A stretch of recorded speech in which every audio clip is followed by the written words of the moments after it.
मतलब आगम अनुसार कहना, आगम से इधर उधर नहीं कहना, उसे सत्य कहते हैं। माता जी ने बताया कि सत्य ऐसा होना चाहिए कि हित में प्रिय वचन होना चाहिए। हित मतलब जिससे किसी का अहित ना हो, मित मतलब सीमित बोलना चाहिए।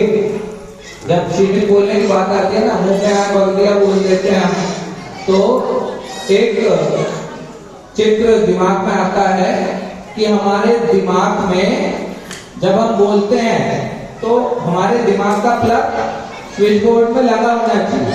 मतलब जबान का जो प्लग है वो दिमाग रूपी प्लग में लगा होना चाहिए। तोल मोल के बोल, नहीं तो असंयमित वचन निकलते हैं। फिर द्रौपदी ने क्या बोल दिया था?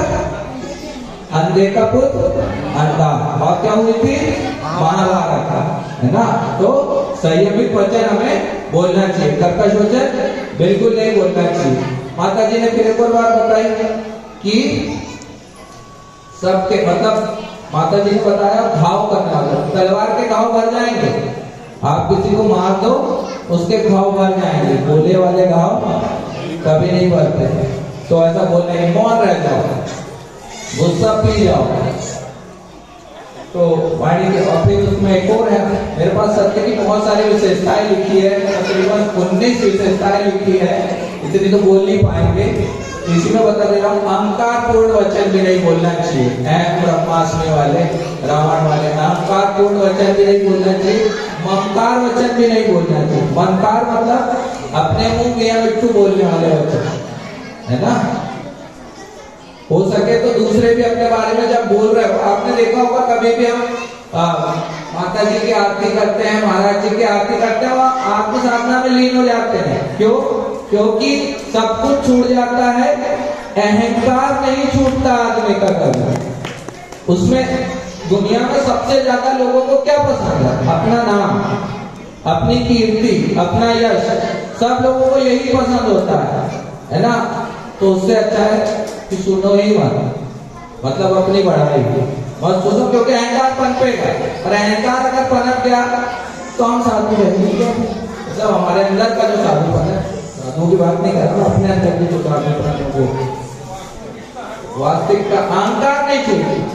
मैंने अभी शास्त्रों का इतना वाचन तो नहीं किया है, लेकिन शास्त्रों में भी मैंने देखा कि बहुत लंबे समय तक अहंकार व्यक्ति के मन में से नहीं निकलता।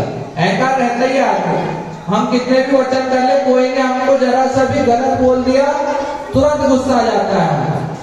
और तारीफ में तो हम भूले नहीं समाते थे। तो अहंकार पूर्ण वचन भी नहीं बोलना चाहिए। और ममकार मतलब सिर्फ जिसमें मेरी बढ़ाई हो, ऐसे वचन भी नहीं बोलना चाहिए। दूसरी बात, असत्यभाषी का कोई भरोसा नहीं करता। जो असत्य बोलता है वो पक्का है विश्वासघाती चोर, है ना। उसको कौन भरोसा करेगा? झूठ बोलने वाले को कोई भरोसा करेगा क्या? नहीं करेगा। एक और बात है कि अगर आप चाहते हो कि आप पर लोग भरोसा करें तो हमेशा सत्य बोले, जो बोला है उस पर अडिग रहे। इंग्लिश में बोलते हैं ना, man of word, he is a man of word. मतलब तुम जलते तवे पे खड़े हो जाओ, लेकिन हम नहीं मानेंगे तुम उनके बारे में जो बात बोल रहा हो। वो जो बोलता है हमेशा सत्य बोलता है, अपने बात से कभी नहीं फिरता। तो ये एक और बात उसमें होना चाहिए। तो असत्यवादी होंगे तो आप पर कोई विश्वास नहीं करेगा। और अविश्वासी व्यक्ति पर जब आप किसी पर भरोसा नहीं करते तो आप पर भी कोई भरोसा नहीं करेगा। ऐसे व्यक्ति का तो जीना ना जीना बराबर ही है। फिर और एक बात, जो बहुत ज्यादा मीठा बोलने को बोला है माता जी ने, मीठा बोलना चाहिए, लेकिन ये भी बात ध्यान रखना चाहिए कि जो हमेशा ही मीठा बोलता है, कभी कड़वा बोलता ही नहीं, कभी भी बोलो तो अच्छे से बोलेगा, उससे भी दूर रहना चाहिए ना।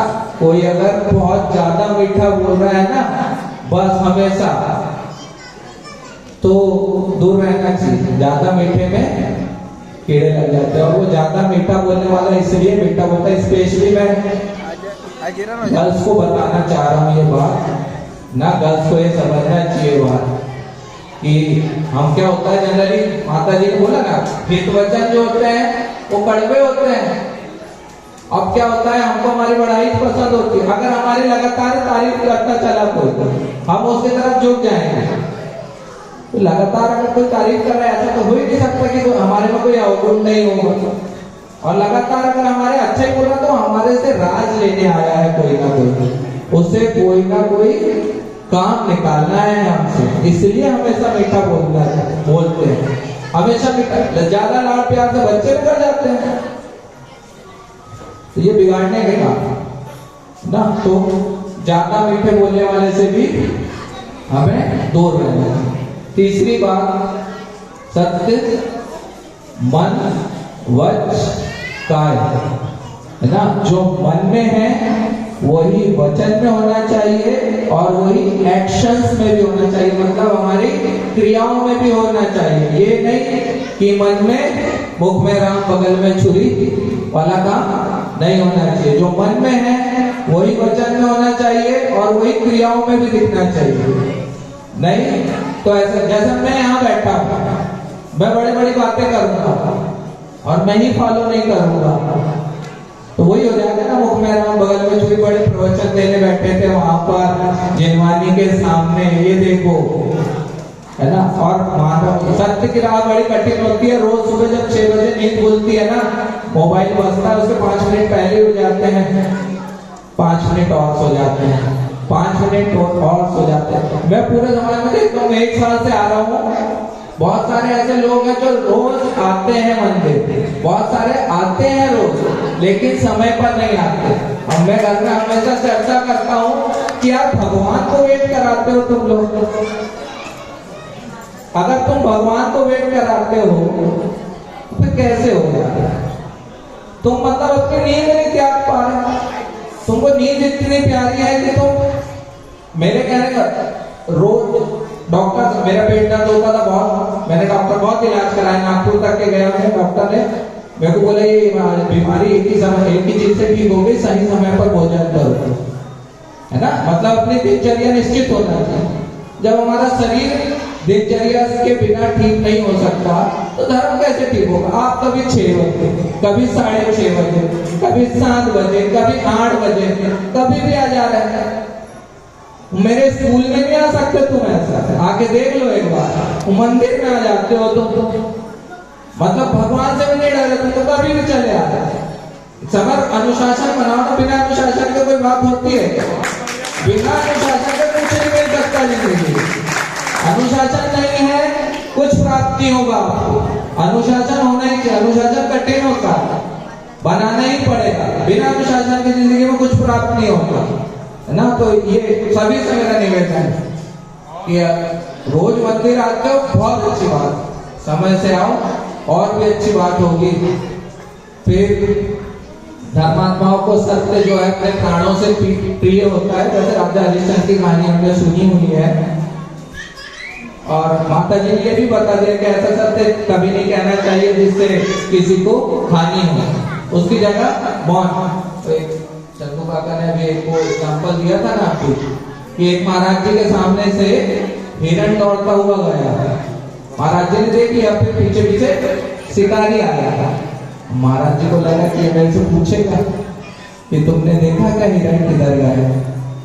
बोलना पड़ेगा, झूठ बोल दो, झूठ कैसे बोलते हो? तो महाव्रत होता है हमारा, वो तो किंचित भी सत्य नहीं बोलते। अब क्या करें, क्या करा होगा? महाराज जी खड़े हो गए, शिकारी आया, उनने पूछा हिरण देखा क्या आपने घर से गया था? महाराज जी ने बोला जब से मैं खड़ा हूं तब से तो नहीं देखा है, बैठे थे तब देखा था हमने हिरण जाते हुए। हाँ, उन्होंने बोल दिया कि मैं खड़ा हूं जब से तो मैंने नहीं देखा हिरण को जाते हुए। तो ये ऐसा मतलब कि सत्य ऐसा बोलो कि फिर दोहा है एक, सांझ बराबर तप नहीं, झूठ बराबर पाप, जाके हृदय साच है ताके हृदय आप। मतलब सभी को पता होगा कि जिसके हृदय में सत्य होता है उसके हृदय में प्रभु का वास होता है ना।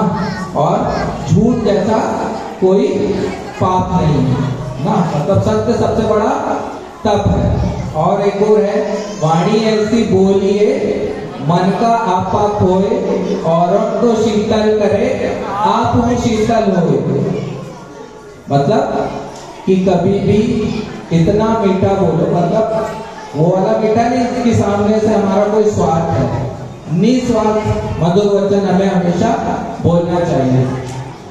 और भी बहुत सारी बातें हैं, लेकिन समय की अपनी मर्यादाएं हैं।